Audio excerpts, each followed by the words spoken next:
दोस्तों नमस्कार। हिंदी कुंज में आपका स्वागत है। आज हम लोग बात करने चल रहे हैं निबंध लेखन के बारे में।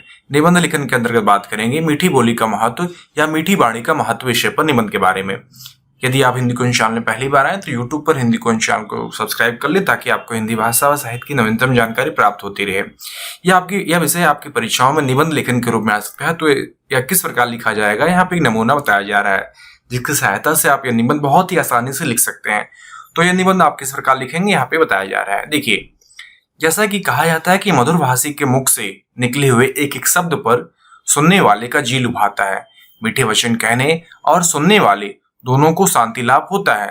मृदुभाषी कभी क्रोध नहीं करता, कभी किसी से ईर्ष्या द्वेष नहीं करता, वह सबको स्नेह पूर्ण दृष्टि से देखता है। मधुर भाषी सदैव ध्यान रखता है कि रहमन ओछो नरन सो, बैर भलो ना प्रीति, काटे चाटे स्वान के, दो भांति विपरीति। बड़े बड़े शास्त्रों का प्रहार वह काम नहीं करता जो मनुष्य की कटुवाणी कर देती है। शास्त्रों के घाव चिकित्सा से भर जाते हैं, पर बाड़ी के घावों की कोई चिकित्सा नहीं होती और समय समय पर ऐसी पीड़ा उठती है कि मनुष्य तिलमिला जाता है। मधुरभाषी सदैव आदर का पात्र होता है और कटुभाषी समाज में निंदा का पात्र बनता है। वह अपने आप ही अपना शत्रु बनाता है, वह किसी का मित्र नहीं बन सकता। ऐसे कटुभाषाओं के संबंध में कविवर रहीम जी ने लिखा है कि खीरा सिरते काटिए मलियत नमक बनाए, रहीमन करुए मुखन को चकियत यह सजाए। तो जहां मधुरभाषी को विद्वान देवता की उपाधि दी जाती है, वही कटुभाषी को राक्षस की उपाधि प्राप्त होती है। जहां मधुर भाषण अमृत है तो वहां कटु भाषण विष के समान है। जहां मधुर भाषण एक अमूल्य औषधि है तो वहीं कटु भाषण एक जहरीला बाण है। कबीरदास जी ने लिखा है कि मधुर वचन है औषधि, कटुक वचन है तीर, श्रवण द्वार होए संचरे, साले सकल शरीर। तो जैसा कि हम जानते हैं कि रामचरितमानस में धनुष यज्ञ के प्रसंग में जब शिव धनुष को तोड़ने पर परशुराम जी अति क्रोधित हो जाते हैं तो लक्ष्मण जी कटु वचन कहते हैं, जिससे परशुराम जी और अधिक क्रोधित हो जाते हैं। बस राम जी बहुत ही सरल शब्दों में कहते हैं कि नाथ शंभु धनु भंजन हारा, वही है को एक दास तुम्हारा। क्या बेचारा कौवा किसी का कुछ लेता है? नहीं। तो फिर लोग उसे आराम से घरों की छतों पर या फिर मंडोरों पर क्यों नहीं बैठने देते?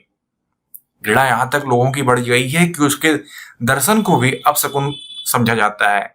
एक कहावत है कि कागा काको धन हरे, कोयल काको दे, मीठे वचन सुना के जग अपना कर ले।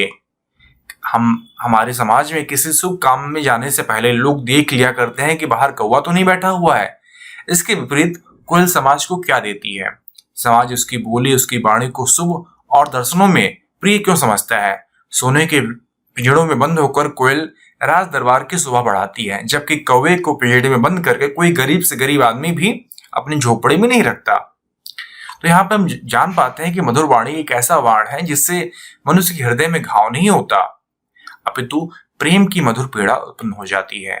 यह अमृत है जिससे मृत प्राणों में भी जीवन का संचार हो उठता है। तुलसीदास जी कहते हैं कि तुलसी मीठे वचन ते, सुख उपजत चहुओर, वशीकरण व मंत्र है, तजदे वचन कठोर। इसलिए हमें चाहिए कि हमें अपना चरित्र उज्जवल बनाने के लिए मृदुभाषी होना चाहिए, तभी देश में एकता बढ़ सकती है और तभी हम विश्व बंधुत्व की भावना को आगे बढ़ा सकते हैं और एकाकार कर सकते हैं और उस सपने को साकार कर सकते हैं।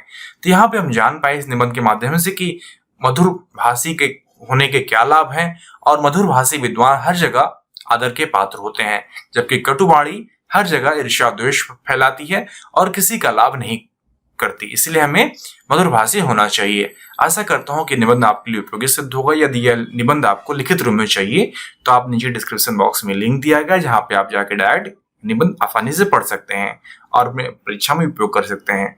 साथ ही साथ यदि आपको अपने अध्ययन व विषय से संबंधित और अधिक अध्ययन सामग्री चाहिए तो आप hindicoin.com को विजिट करें। वहां आपके लिए उपयोगी अध्ययन सामग्री उपलब्ध कराई गई है। धन्यवाद।